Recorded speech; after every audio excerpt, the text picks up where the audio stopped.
Baik hadirin hamba Allah yang berbahagia, di bulan Sya'ban Rasulullah pernah berkhutbah, dan hal ini ada dua, satu memang hadis Rasulullah dan satu tidak ada riwayatnya, tidak ditemukan di dalam kitab-kitab hadis manapun. Dan tetapi ini lebih fenomena dan lebih terkenal dan lebih dikerjakan oleh sebagian masyarakat umat Islam, yaitu merupakan adat istiadat, tradisi masyarakat bermaaf-maafan menyambut Ramadan. Dalil yang sahih tidak ditemukan. Baik, ketika di bulan Sya'ban Rasulullah naik ke atas mimbar dan berkhutbah, dan dia mengucapkan amin, amin, amin selasa marrah 3 kali. Setelah selesai sholat dan berkhutbah, sahabat bertanya, "Ya Rasulullah, kami tadi mendengar Rasulullah mengucapkan amin, amin 3 kali. Tidak pernah kami dengar. Ada apa ya Rasulullah?" Maka Rasulullah menjawab, "Tadi ketika aku naik ke atas mimbar, datang malaikat Jibril dan berkata kepadaku, satu, celakalah seorang istri yang memasuki bulan Ramadan tidak meminta maaf kepada suaminya." Maka aku aminkan kata Rasulullah pertama. Dan yang kedua, celakalah kata Jibril seorang anak yang memasuki bulan Ramadan tidak meminta maaf kepada orang tuanya. Maka Rasulullah menjawab amin. Dan amin yang ketiga, Rasul mengatakan, Jibril berkata kepadaku, jangan terima celakalah orang yang beribadah puasa antara sahabat atau teman dengan teman lainnya tidak saling bermaafan. Amin kata Rasulullah. Nah, saudara yang berbahagia, inilah barangkali dasar yang menjadi masyarakat sering bermaaf-maafan di bulan masuknya bulan Ramadan, dekat Sya'ban, ya bulan akhir bulan Sya'ban, dekat Ramadan. Namun setelah diteliti, dicari, ungkapan ini bahkan pernah disampaikan oleh seorang mubalik yang kondang, ya bahkan ada di YouTube, tidak ditemukan hadisnya. Artinya mau dipalsukan hadis. Namun karena itu kan ibadah mahdhah, masih ditolerir dan tidak tergantung kepada bid'ah, maka masih dibenarkan. Karena berdasarkan ada dasar hadis yang lain atau ayat Allah yang lainnya sebagai berikut, yakni di surah An-Nisa ayat 149. Apa kata Allah Subhanahu wa taala?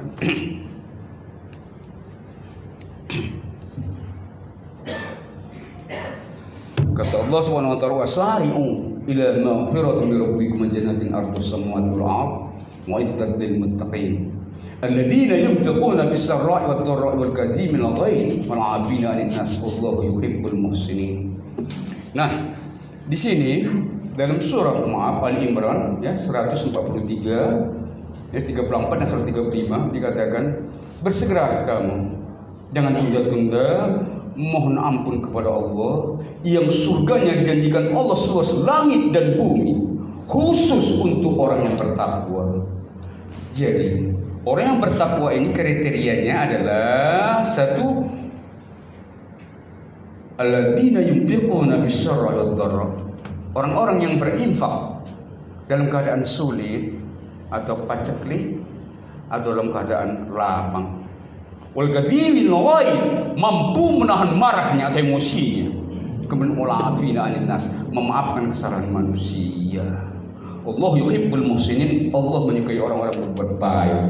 Nah, hadirin hamba Allah bahagia, perbuatan meminta maaf itu baik dan benar.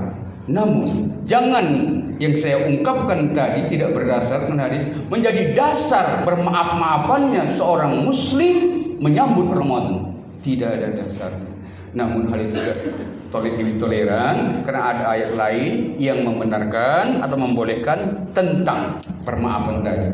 Hanya saja jangan yang meminta maaf tadi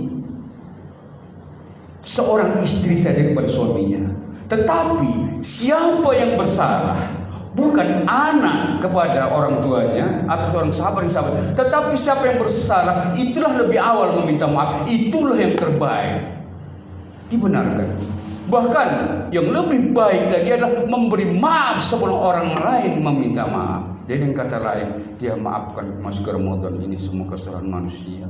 Itulah kriteria orang bertakwa. Tetapi selagi seorang yang berpuasa, calon-calon mutakin atau embrio takwa tadi, tidak mau memaafkan, dendam kepada kesalahan orang lain yang berbuat salah kepadanya, maka jauh panggang dari api.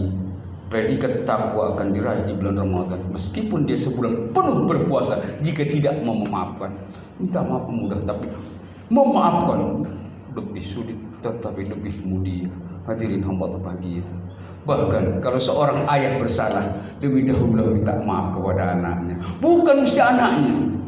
Seorang teman, sahabat, tetangga, minta maaflah kepada tetangganya, dibenarkan pada saat terjadi kesalahan. Jangan tunggu sampai dengan alasan nantilah masuk bulan Ramadan baru saling bermaafan.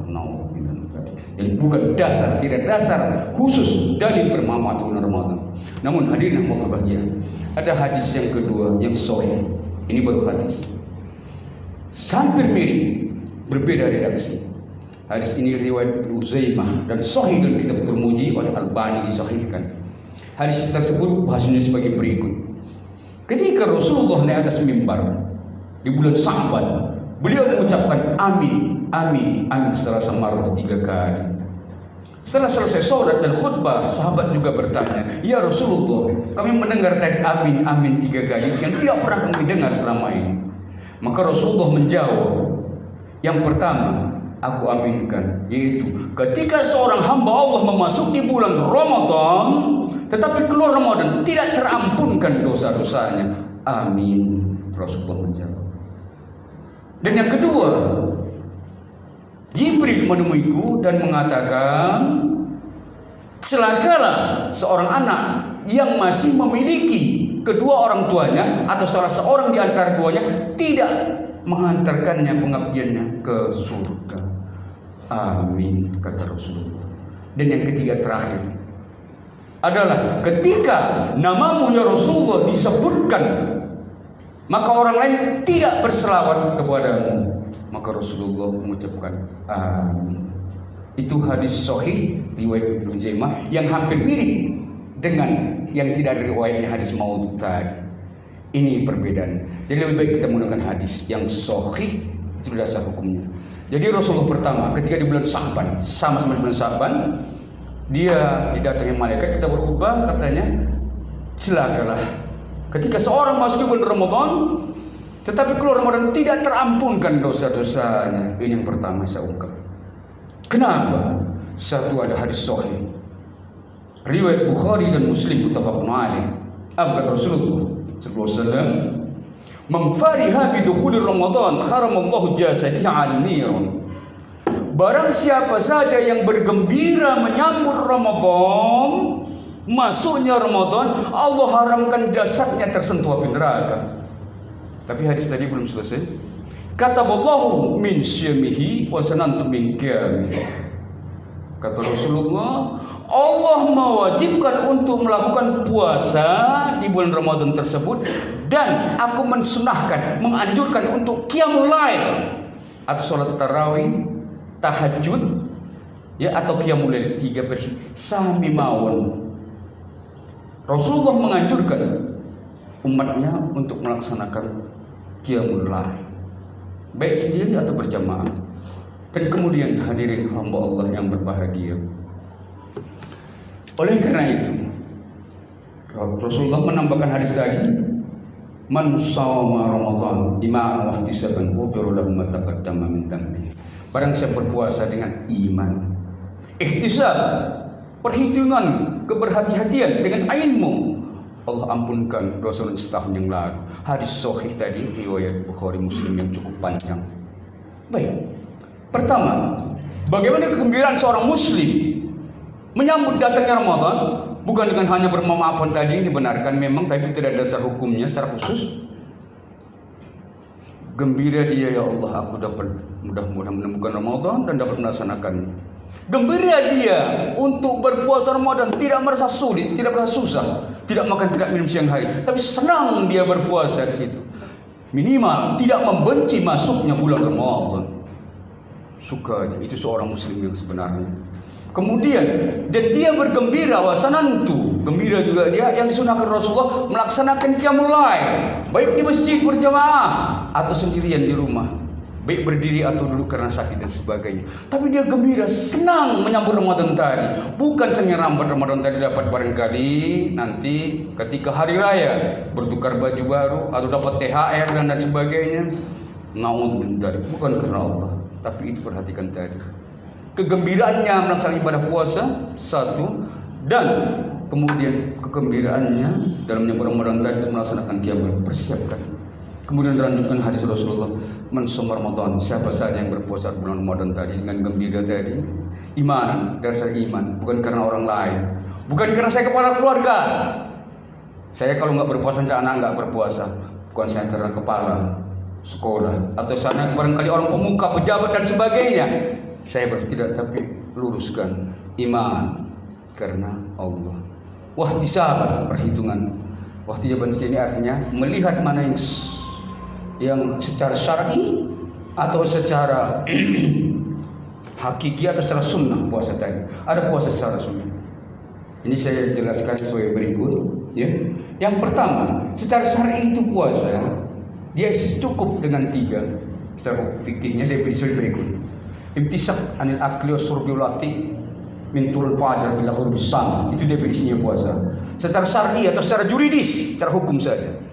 Sah puasa, sah. Pertama, menahan diri dari makan, 1. Minum, 2. Yang ketiga, berhubungan suami istri di siang hari Ramadan dari terbit fajar sampai terbenam matahari.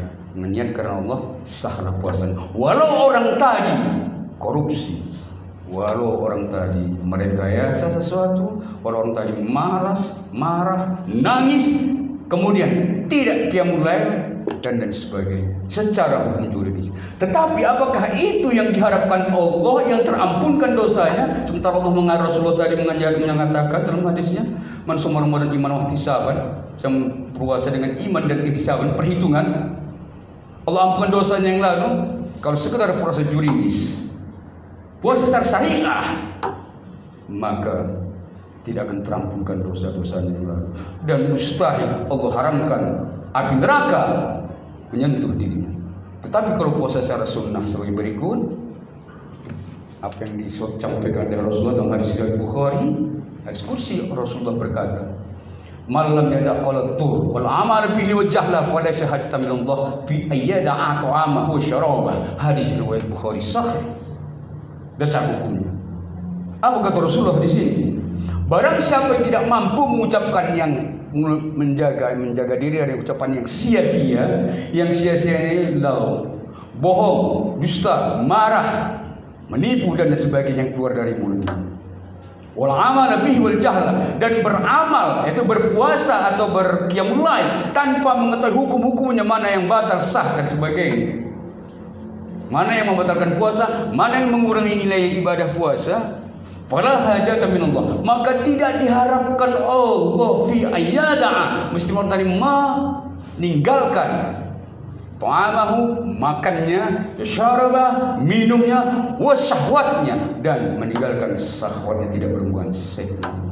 Tidak diharapkan Allah. Itulah puasa secara sunnah, harus mampu di samping yang dilarang dalam secara juridis masuk ke dalam mulut, makanan, minuman dan sebagainya, tetapi untuk menjaga nilai-nilai ibadah puasa tetap diterima Allah Subhanahu wa taala, dan insya Allah diharapkan dapat mengampuni dosa-dosa setahun yang lalu, dan diharapkan terhindarnya orang berpuasa tadi dari tersentuh api neraka, dan diharapkan orang yang berpuasa dapat menggapai predikat takwa. Berpuasalah secara sunnah, di samping menjaga yang masuk ke dalam mulut, jagalah yang keluar dari mulut. Kadang menceret. Apa sebab?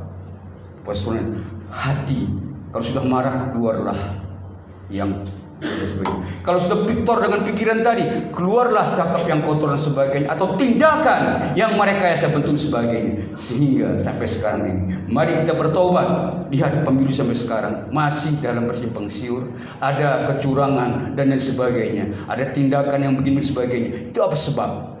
karena hati tadi. Orang yang berpuasa tidak akan melakukan rekayasa, bentuk kecurangan dan sebagainya. Inilah puasa secara sunnah yang kita harapkan dapat terhindar dari api neraka dan dapat menggapai kepada takwa. Mudah-mudahan kita dapat berpuasa secara sunnah dan meninggalkan amalan-amalan yang bersifat tradisi tanpa dasar jelas hukum. Namun saya jelaskan sekali lagi, mohon maaf baik, tetapi memaafkan lebih baik. Fa'tabiru ya ulul absar innahu ghafurur rahim.